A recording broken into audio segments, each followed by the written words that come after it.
Assalamualaikum warahmatullahi wabarakatuh. Innal hamdalillah nahmaduhu wa nasta'inuhu wa nastaghfiruh wa na'udzu billahi min shururi anfusina wa sayyiati a'malina. May yahdihillahu fala mudilla lahu wa may yudlilhu fala hadiya lahu. Ashhadu an la ilaha illallah wahdahu la syarika lahu wa ashhadu anna Muhammadan abduhu wa rasuluh. Allahumma salli wa sallim wa barik ala Muhammadin wa ala alihi wa sahbihi wa man tabi'ahum bi ihsanin ila yaumiddin amma ba'd. Fa inna asdaqal hadisi kitabullah wa inna khairal hadi hadi Muhammadin sallallahu alaihi wasallam. Hadirin jamaah salat subuh yang saya hormati dan dimuliakan oleh Allah Subhanahu wa taala. Nabi kita Muhammad sallallahu alaihi wasallam memberikan kabar gembira bagi orang-orang yang melaksanakan sholat berjamaah. Di antara yang sesama kita sudah pada tahu, di antaranya adalah dilipat gandakan pahalanya sampai 27 derajat daripada orang yang sholat sendirian. Ini menunjukkan keutamaan, keistimewaan dan sesuatu yang harus dikejar. Tatkala seorang ditawarkan sebuah tempat usaha misalkan, silakan buka toko di sini. Di sini kalau dagang untungnya sekian. Tetapi ditunjukkan tempat lain sedikit lebih jauh dengan keuntungan lebih, tentu dia akan kejar demi keuntungan tersebut. Maka seperti itulah kita semestinya mengejar pahala dari sisi Allah Subhanahu wa taala. Kita kejar dengan berlari, dengan semangat, dengan sepenuh usaha. Baik, dan di antara setelah orang datang ke masjid untuk sholat berjamaah, akan ada tambahan-tambahan lain dari keutamaan yang dia dapatkan. Maka di antara yang disebutkan juga adalah barang siapa yang mengetahui keutamaan saf yang pertama, maka dia akan lakukan untuk mengambilnya, mendapatkannya meskipun dengan undian. Jadi saf yang pertama ini keutamaannya sangat tinggi. Dan semestinya seseorang mau mengambilnya. Maka kita anjurkan, ini juga sebetulnya dalam rangka penertiban atau ketertiban dalam sebuah masjid. Apabila kita masuk masjid dan melihat saf pertama masih kosong, semestinya langsung ke depan. Jangan di belakang. Untuk apa? Yang pertama tadi untuk mengejar keutamaan saf yang pertama. Kemudian tentu nanti setelah dia ada di saf yang pertama dan saf pertama penuh, kemudahan berikutnya bagi orang yang datang berikutnya. Tidak harus melangkahi, tidak harus seperti membuat upaya jalan dengan sopan karena melewati orang, itu kadang kita kasihan. Silakan maju ke depan, menempati saf yang ada di depan terlebih dahulu. Nah, apabila kemudian kita telaah lebih jauh pun ada kelebihan lain. Barangkali sebagian kita belum tahu bahwa ada perintah, ya meskipun sebagian tidak menganggapnya sebagai sunnah, tetapi sebagian besar ulama mengatakannya sebagai sunnah, yaitu mengambil sutroh. Sutroh itu pembatas sholat. Ya, agar ketika kita sholat itu tidak dilewati orang. Itu ada pembatasnya, sutroh.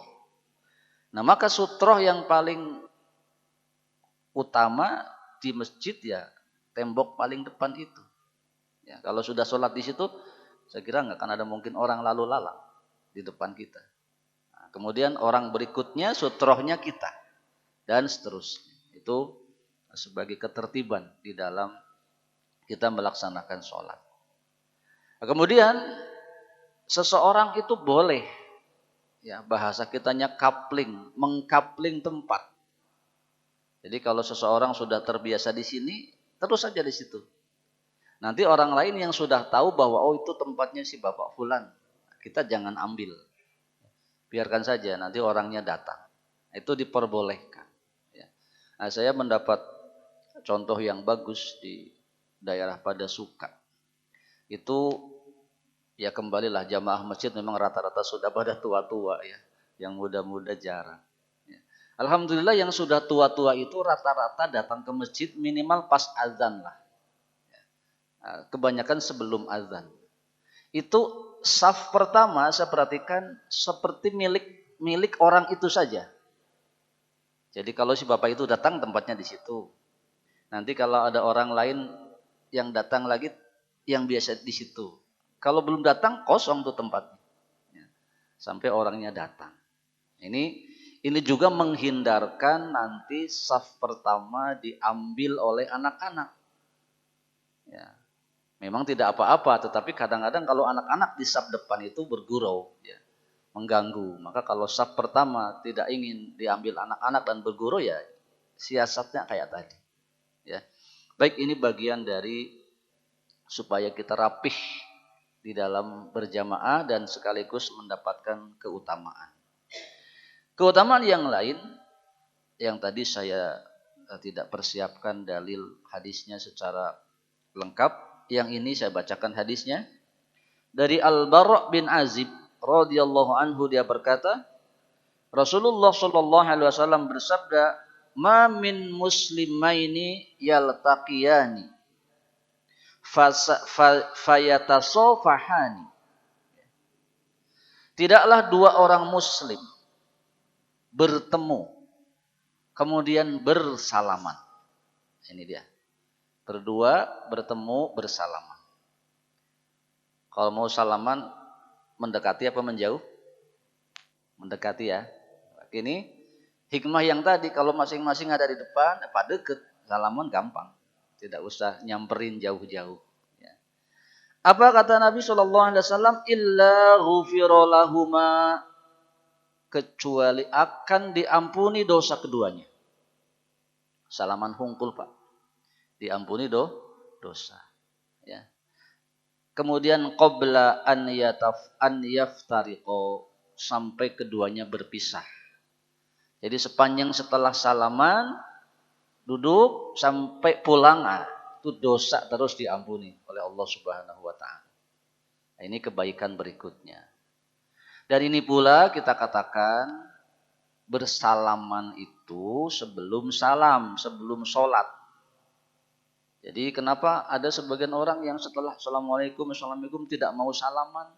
Ya terus salaman buat apa lagi, kan tadi sudah. Dan sudah diampuni dosanya sampai nanti ketika berpisah. Ya. Maka ketika ditanyakan kenapa setelah salam salaman, banyak orang tidak bisa jawab. Gitu wae cenah nuturkeun nu sanes, ngikuti orang lain. Ya. Tidak pernah tahu akan ada hadis yang seperti ini. Ya. Yang benar setelah salam langsung zikir. Assalamualaikum, zikir silahkan. Ya. Bersalaman, oh kan tadi sudah. Kalau sudah bersalaman tadi, salaman lagi untuk apa? Seperti itu. Jadi sebagian kita termasuk saya kalau sholat setelah salam tidak salaman. Kanan kiri apalagi harus mencari jauh-jauh. Sebagian kita rasakan mengganggu orang yang sedang mulai berzikir. Ya, begitu landasannya. Jadi setelah ini semua kita sudah tahu hadis riwayat Abu Daud tadi sini sahih. Ya, bersalaman itu dilakukan ketika bertemu. Makanya dengan kita mendekat kepada saf yang pertama memungkinkan kita untuk bersalaman. Ya, dan dua orang bersalaman sudah mencukupi untuk dirinya diampuni dosanya. Jadi kalau mau salaman sama semuanya tentu melihat situasi.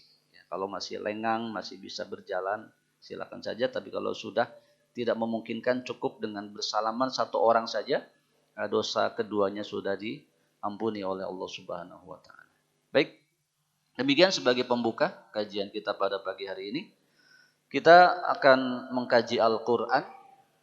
Ya. Kita tahsin, kita perbaiki bacaannya. Setelahnya kita sampaikan sedikit apa kandungan dari Al-Quran yang kita baca. Baik, masing-masing kita tidak memegang Al-Quran, tidak apa-apa, saya juga tidak pegang. Karena yang kita bahas masih surat-surat yang kita hafal, yang pendek-pendek. Ya. Yang saya berpengalaman mengajar Al-Quran di beberapa masjid. Ketika kita mencoba mempelajari surat-surat yang pendek pun ternyata masih banyak yang belum pas ya, secara hafalan. Jadi hafalannya itu tidak cocok dengan apa yang ada di dalam tulisan Al-Quran. Artinya tidak benar. Ya. Maka dan perbaikannya memerlukan waktu yang cukup lama. Ya. Tidak cukup sekali pertemuan. Sekali pertemuan diajarkan, dites cocok. Pertemuan berikutnya sudah lupa. Ya. Kenapa? Karena hafalan yang sudah terlalu lama, dari kecil hafalnya begitu, salah. Ya, dalam kondisi salah itu dibetulkan memang repot. Ya, sangat sulit. Hatta bahkan sedikit manjang bacaan, ya, misalkan ketika kita membaca Inna a'tainakal kautsar fasolli, ya, di situ banyak fasolli, li-nya dipanjangkan. Itu sulit dirubah. Pak, tidak boleh panjang. Kita lihat tulisannya yuk. Tulisannya fasolli pendek. Sudah tahu, dilihat tulisannya, diperbaiki saat itu juga. Kali lain suruh baca gitu lagi. Ini bukan masalah tidak tahu, tetapi masalah hal yang sudah lama dalam diri kita nempel itu memang sulit dirubah.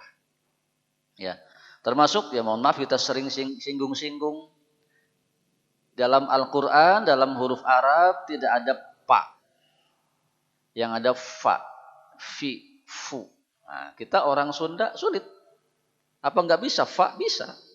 Coba fa, fa. Coba fi, fi. Coba baca li'ila pi Quraisy deh.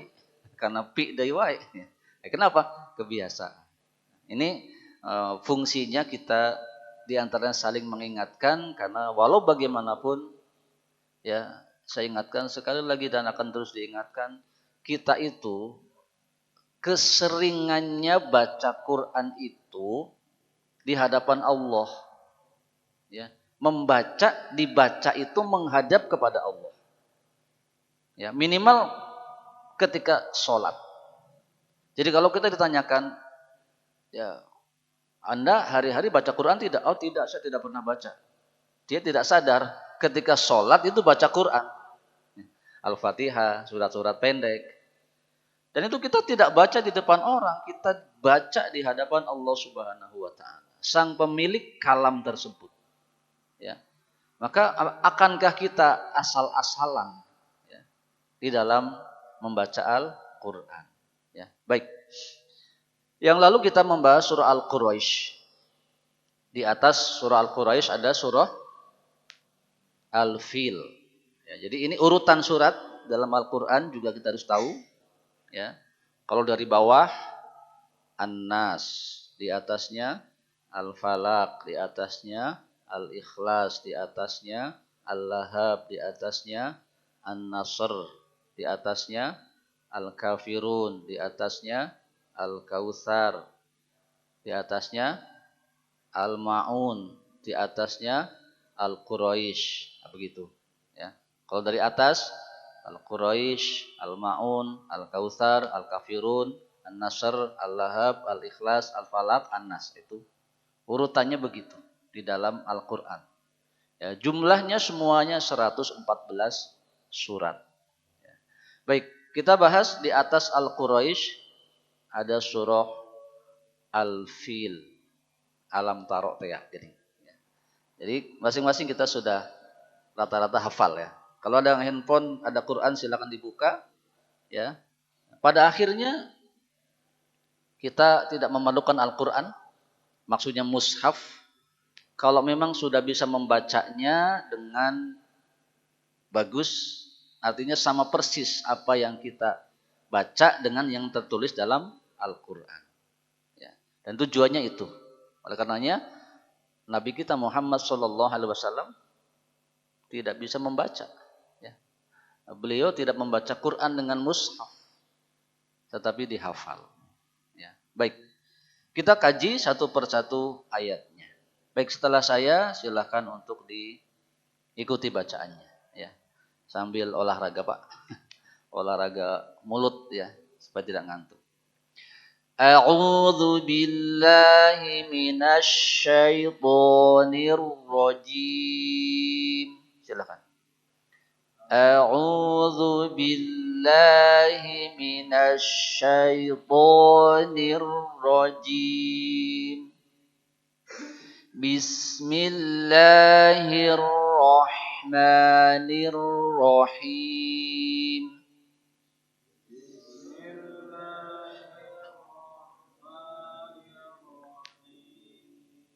Baik.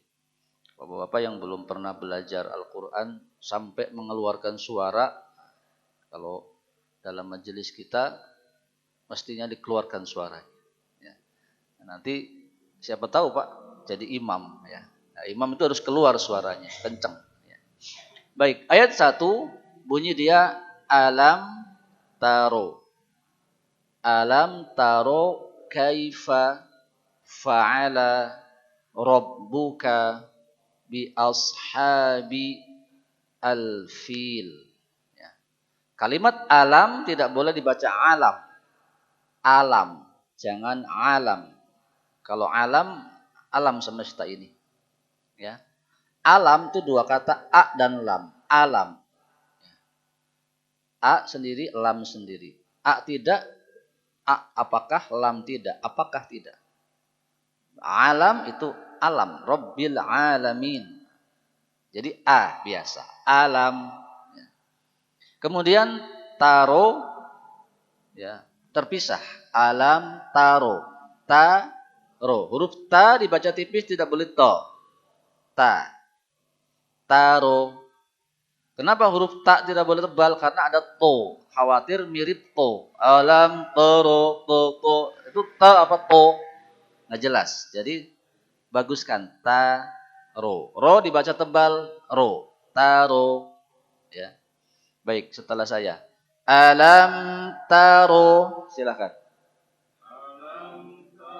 Ya, taro. Kemudian kaifa. Tidak boleh kaifa. Ya sukun dibaca iye. Ya sukun dibaca iye. Seperti dalam bahasa Inggris ada kay. Bukan kaifa tapi kai. Ada iye yang lemes. Ya. Jadi bukan ye dibaca i, kai bukan. Pakai ye yang lemes, lunak, harful lin nama dia. Kaifa. Kaifa. Setelah saya. Kaifa. Silakan. Bagian fa-nya kaifa. Nah, muncul f itu dia. Kemudian fa'ala. Fa'ala ain. Fa'ala. Coba fa'ala. Baik. Kalimat rabbuka banyak tidak ditekan pada eb-nya. Seperti juga kebanyakan orang membaca qul a'udzu bi rabbin nas. Robinya tidak ditekan. Alhamdulillahi robil bukan robi. Robbi. Ya. Jadi huruf ba di situ harus ditekan, dan pada semua kalimat atau tulisan rob ditulis begitu. Rob. Jadi kalau doa gimana? Robbana. Tidak boleh robana. Robana mah gitu. Robana. Robbana. Ya. Jadi fa'ala rabbuka. Coba. Rabbuka. Nah, begitu. Kemudian bi ashabi. Hurufnya sod. As. Ya. Ngajiosna beda, bukan bi as. Ya, jangan senyum. Sedikit maju mulutnya tapi tidak sampai monyong. Aus. Tidak, ya. Sedikit maju saja. Aus. Ya. Suara sod itu disebutkan oleh para ahli tajwid seperti suara soang. Ya, suara soang. Soang tahu soang? Angsa ya, angsa. Bukan entok, angsa yang panjang lehernya. Tapi kalau belum bisa membedakan, yang penting tahu dulu hurufnya shad. Bi ashabi, dicoba. Suara S-nya lebih tebal daripada S biasa. Ashabi. Dan ha, bukan ha tapi azha, bukan ashabi. Enggak, ashabi. Nah, kemudian bil fil bukan pil tapi fil. Nah, gajah ya, fil, al fil. Kalau pil itu para dokter yang menyediakan pil ya. Fil. Taib. Bi ashabil fil. Enggak? Bi ashabil fil.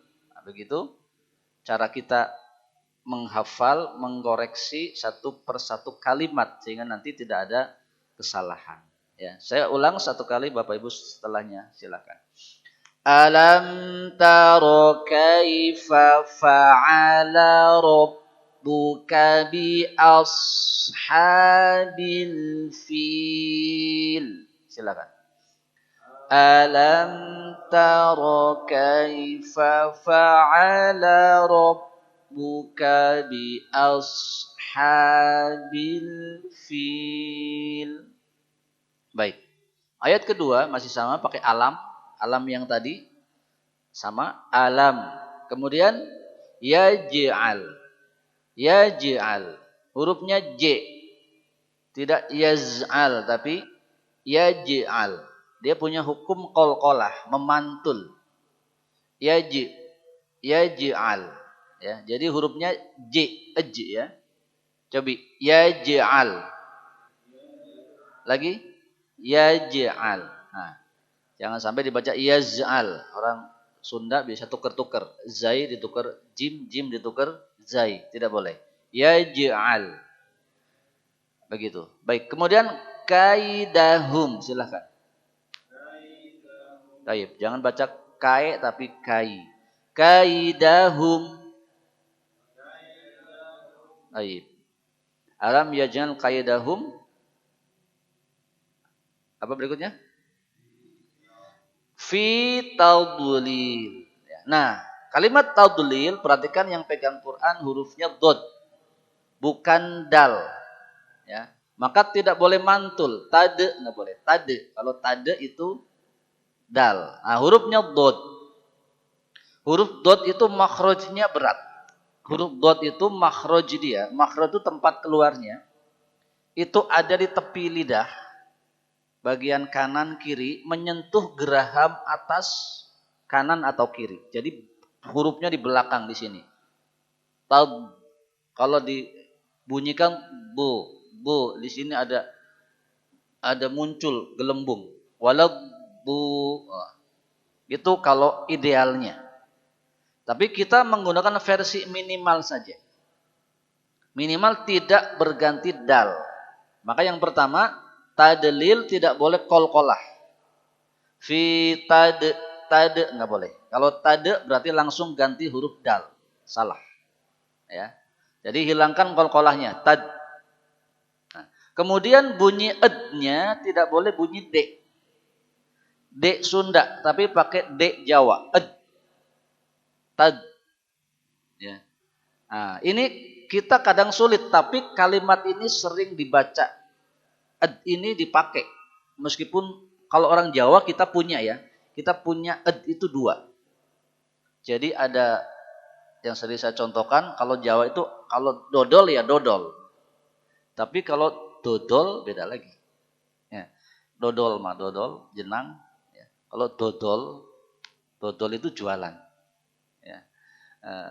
Kalau budi, ya budi itu di Jawa bukan budi. Maka sedikit beda. Kita punya ed 2. Sunda dia punya 1 d. Sama saja. Dodol. Ya. Apa namanya? Budi, budi. Kalau Jawa budi beda, budi beda lagi.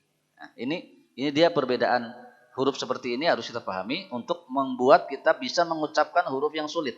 Baik, huruf dod kalau sulit kita sering mengucapkannya untuk ustad.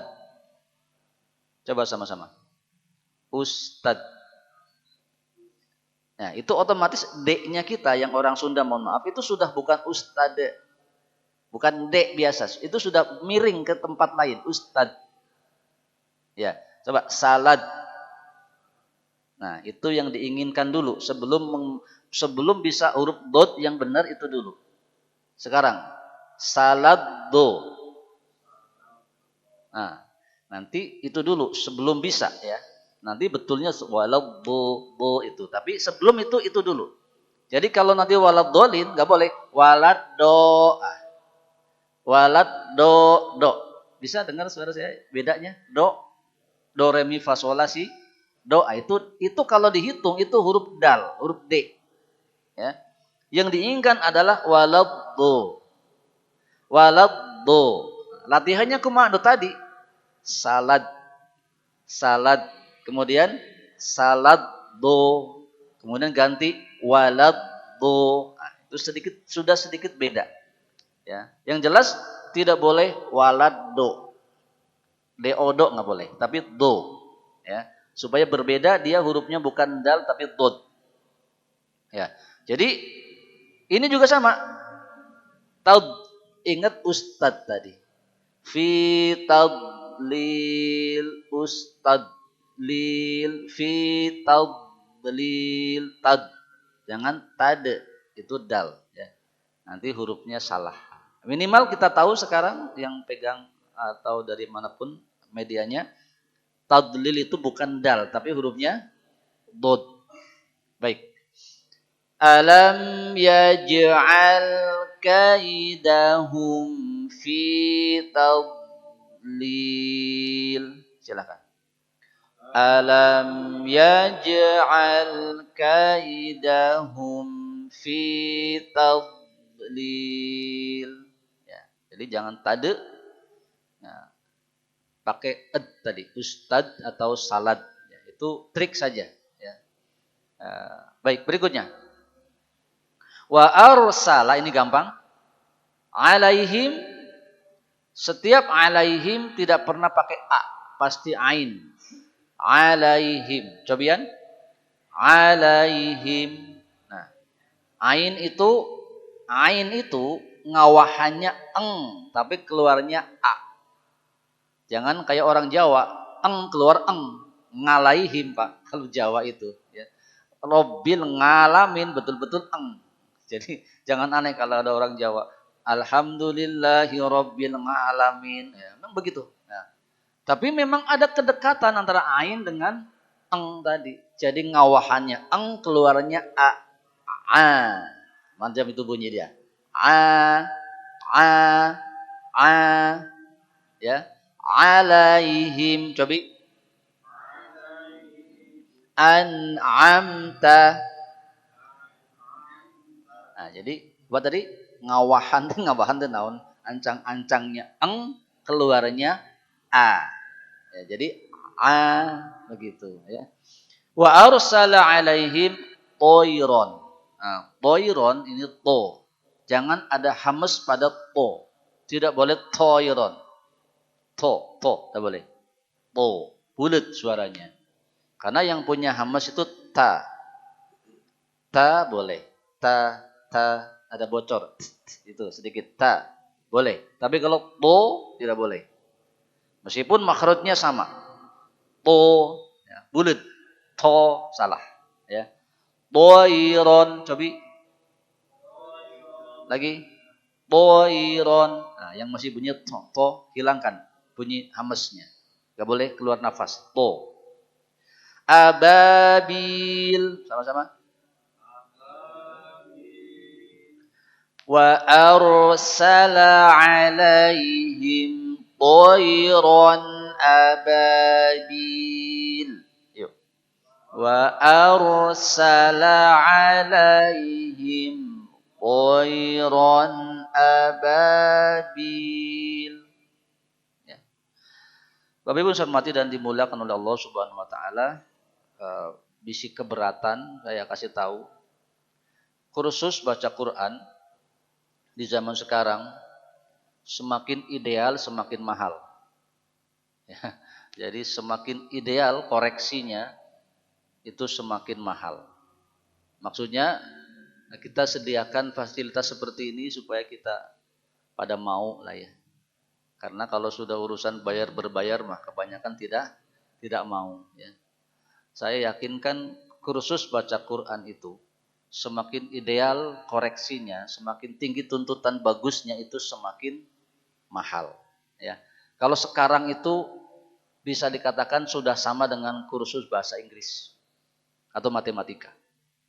Jadi berapa ya? Tanya saja ke kursus-kursus matematika, kursus bahasa Inggris, berapa paketannya?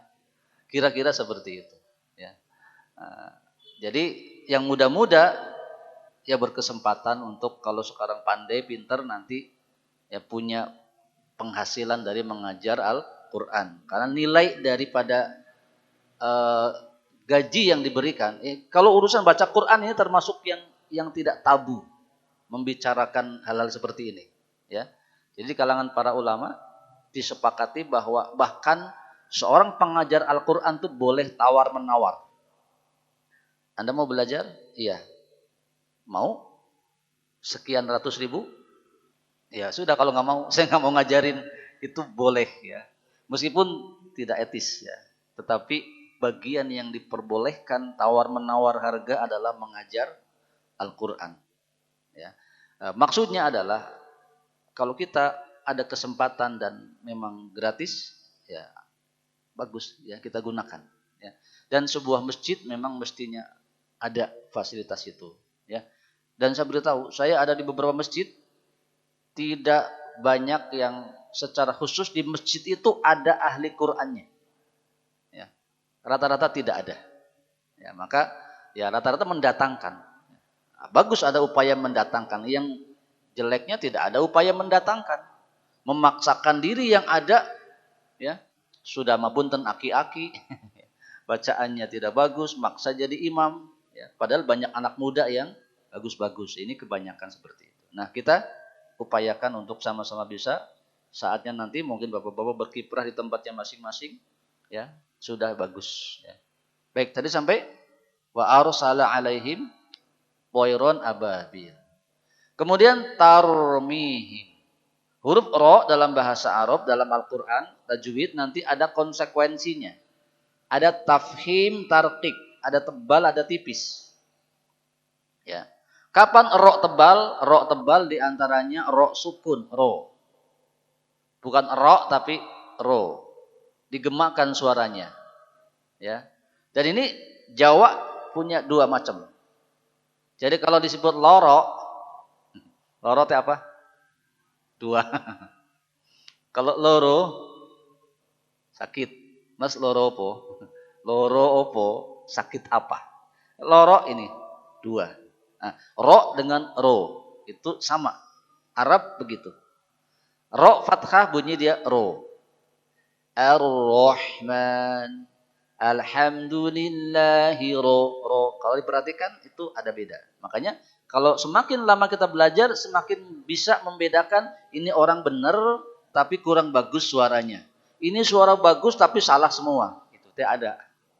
Karena perincian yang tidak diketahui oleh banyak orang sehingga kebanyakan orang, wis suaranya. Ya suara mah ya bisa bagus tapi isinya bisa jadi salah. Ya. Nah, ro itu ada tebal ada tipis. Ro fathah tebal, ro kasro tipis, nggak boleh. Bari nggak boleh. Bari ri kembali, tapi ro ri sika ngagejlik gitu suara teh. Ya, termasuk ro sukun sebelumnya fathah. Taro. Suara dia taro. Ada gemak pada ernya. Taro.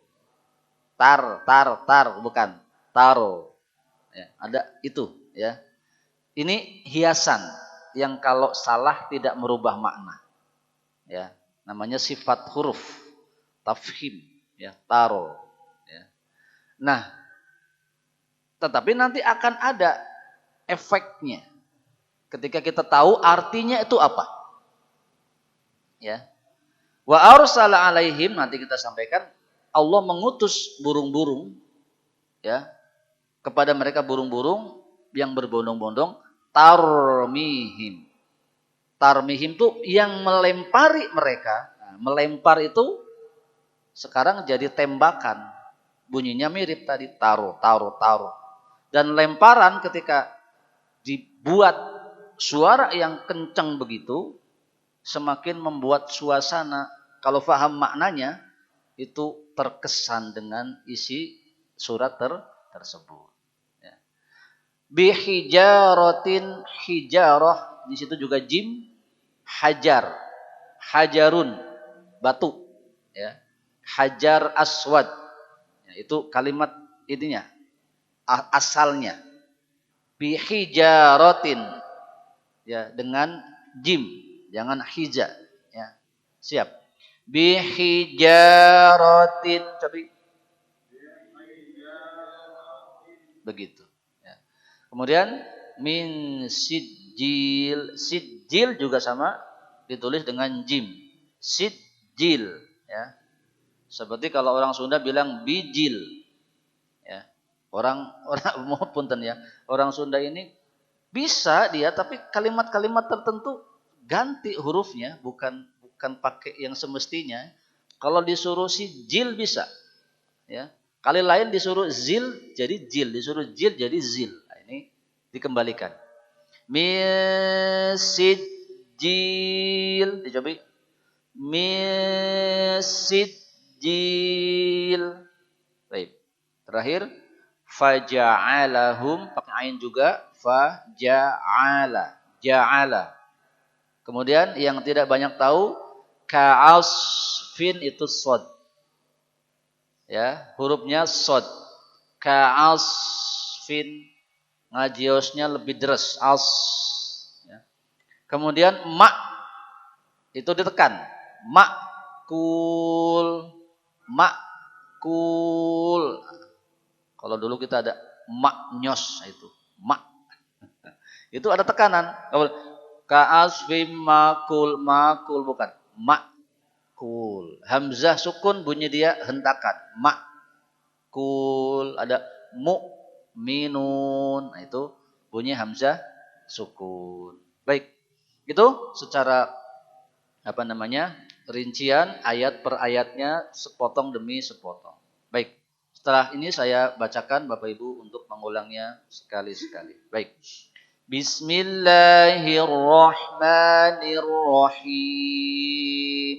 Silakan.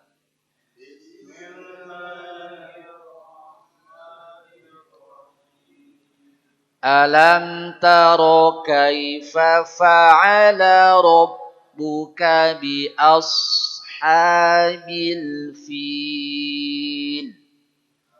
Alam taro kaifa fa'ala rabbuka bi ashabil fil.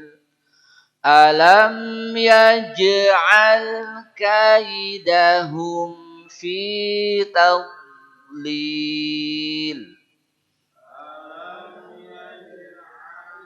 Kaidahum fi tadlil.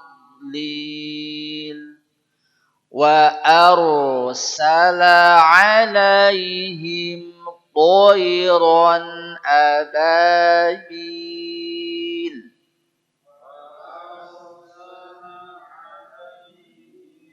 طيرا أبابيل tarmihim bi. Mim sukun ketemu ba, nanti hukumnya ikhfa syafawi, ada gunnahnya, tahan sejenak. Tarmihim bi hijaratim, tim juga ditahan, ya. Tarmihim bi hijaratim min sijil. Yuk. Tarmihim bi hijaratim min sijil faja'alahum ka'asfim ma'kul. Yuk. Faja'alahum ka'asfim ma'kul. Baik, demikian apa yang kita ajarkan sedikit demi sedikit. Bacaan ayat-ayat pendek yang apabila tadi kita melihat ke mushaf, kalau yang tidak sesuai, belum sesuai hafalannya nanti diulang, disesuaikan. Baik, kita terjemahkan. Surah Al-Fil ini menjadi latar atau menjadi pembuka sebagai muqaddimah atas akan lahirnya seorang nabi dan rasul. Nabi kita Muhammad sallallahu alaihi wasallam. Oleh karena tahun kelahiran Nabi dikenal sebagai tahun gajah. Kenapa? Karena ada penyerbuan tentara bergajah. Ini yang dimaksud. Baik. Panjang kisahnya, siapa itu tentara bergajah? Yang jelas kita kenali pemimpinnya adalah seorang raja atau gubernur, yaitu nama dia Abroha. Ya, Abroha. Baik, kenapa dia ingin menyerang Ka'bah? Ya. Di antaranya dia iri dengan Ka'bah yang hanya segi opat saja, sederhana saja. Bahkan kala itu bangunannya belum seperti sekarang, masih acak-acakan. Itu didatangi orang dari seluruh penjuru negeri. Datang ke situ, tawaf. Ya tawaf, mereka tawaf seperti kita tawaf, tapi beda bacaannya, beda niatnya. Dan mereka tawaf sambil ada berhala, kalau kita tidak ada. Ya. Nah, dengan itu ada perekonomian yang bangkit di Mekah. Ya, oleh karenanya makmur Mekah itu karena adanya kunjungan orang-orang dari luar negeri. Dan itu sampai sekarang. Ya. Nah, Abroha ini sudah membuat gereja, dia Nasrani. Di negerinya dia sudah membuat gereja yang sangat besar. Diberi nama Al-Qullais. Kalau kita nenggak begini, itu sampai coplok ini. Kopiah. Saking tingginya. Ya.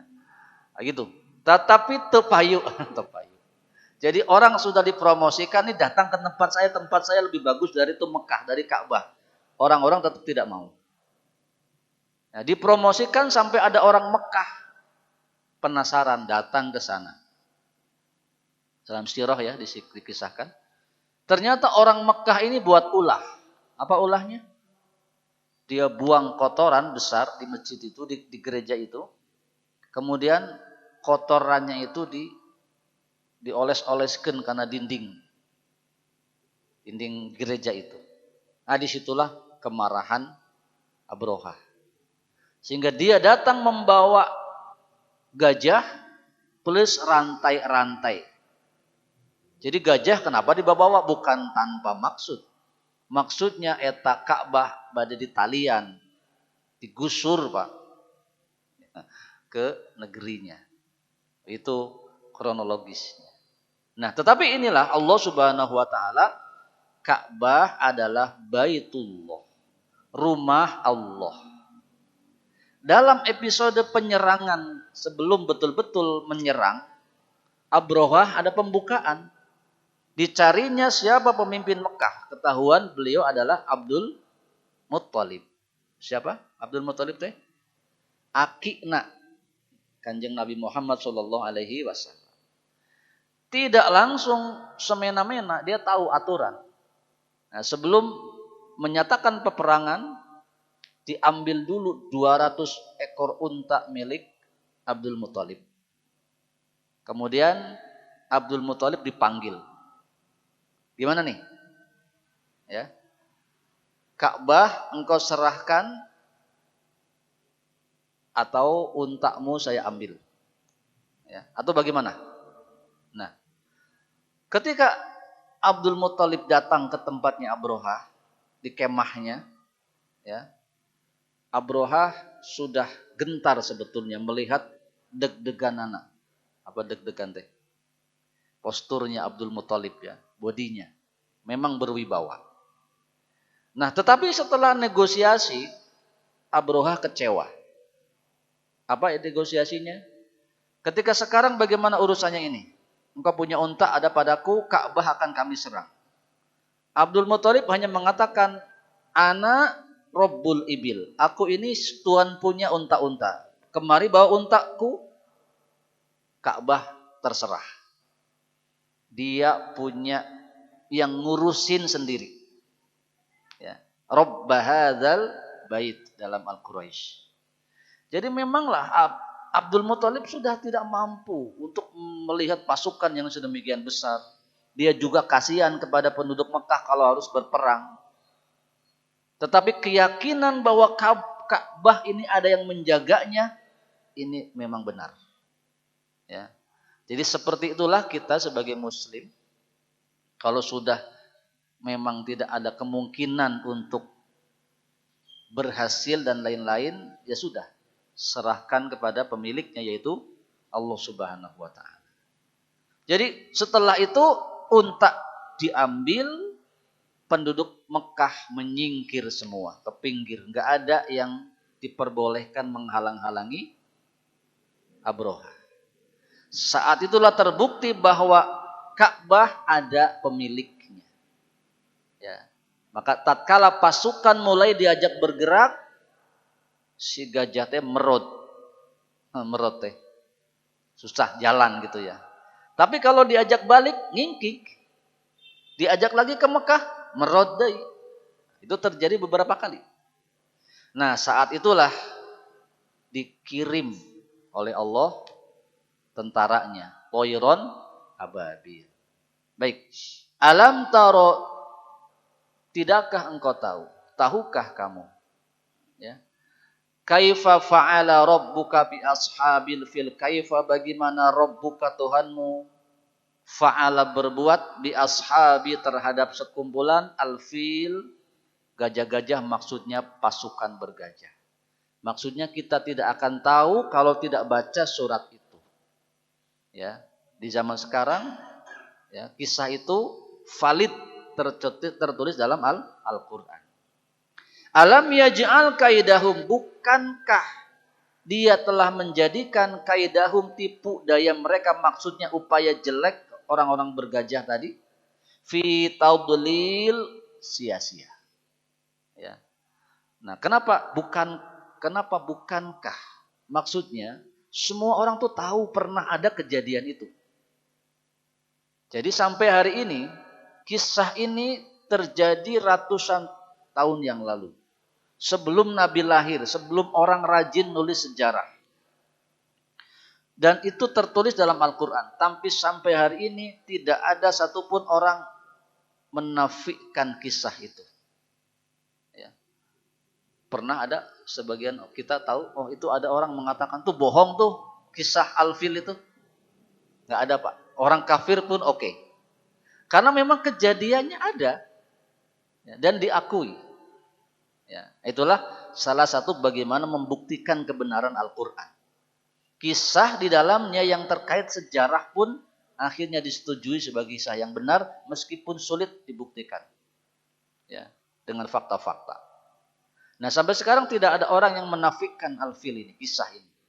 Ya, sehingga kisah itu benar. Maka bukankah, artinya sudah banyak orang tahu bahwa tipu daya mereka Al-Fil itu tadlil, sia-sia. Nah, baru Allah ceritakan bagaimana cara kesia-siaan itu terjadi. Ya.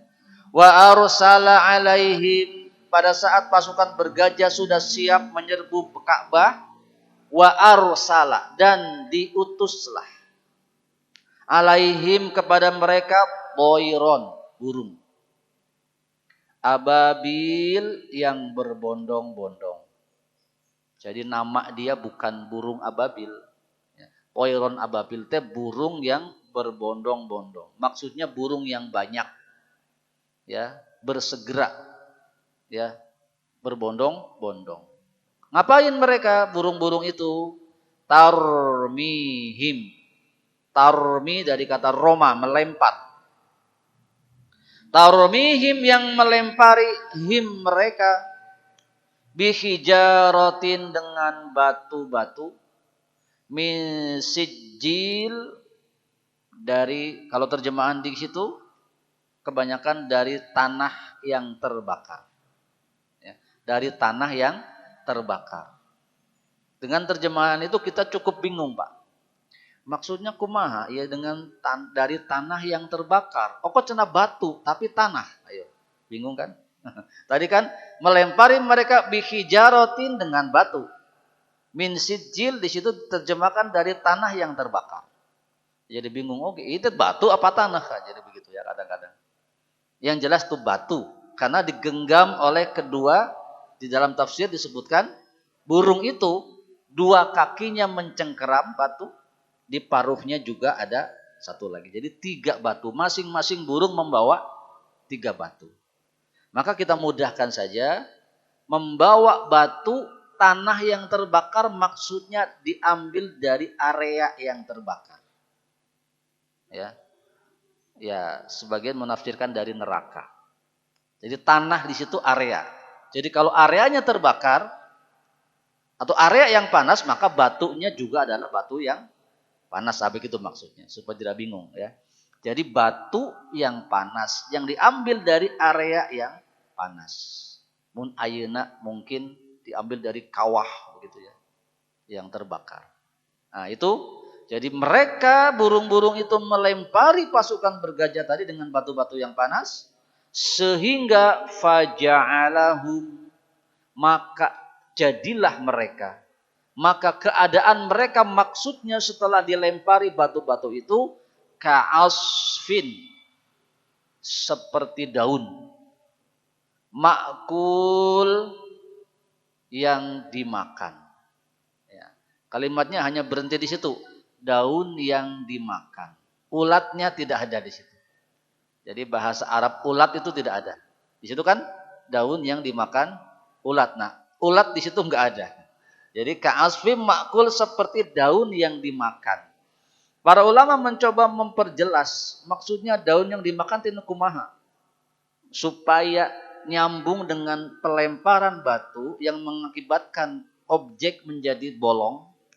Ya, jadi barolong begitu setelah dilempar-lempar, karena tidak hanya satu lemparan, maka keadaan itu mirip seperti daun yang dimakan ulat, barolong.